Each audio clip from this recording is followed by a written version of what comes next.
नमस्कारः। अहमस्मि प्रसन्नलक्ष्मी। भवतां सर्वेषां मम यूट्यूब् चानल् प्रति स्वागतम्।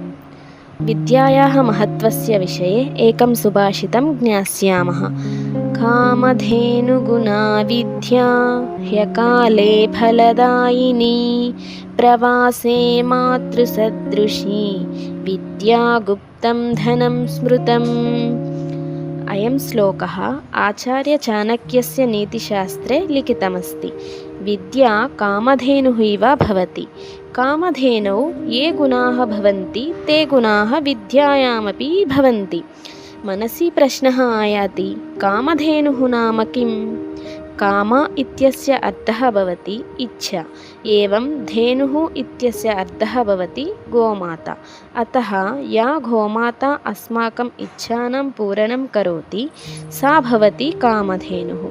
तथैव विद्या अपि अस्माकं कृते सर्वदा फलं ददाति।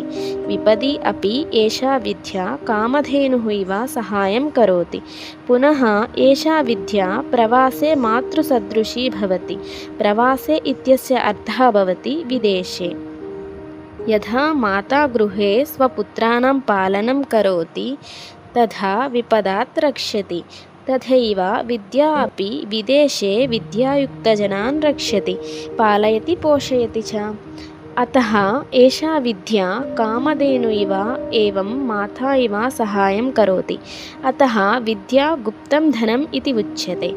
गुप्तं नाम गुह्यं, गूढं, रहस्यं च। अर्थात् किमपि वस्तु यदि चक्षुभ्यां न दृश्यते तद् गूढम् इति भवति।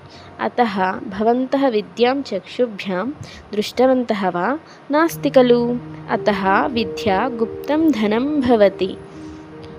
धन्यवादः।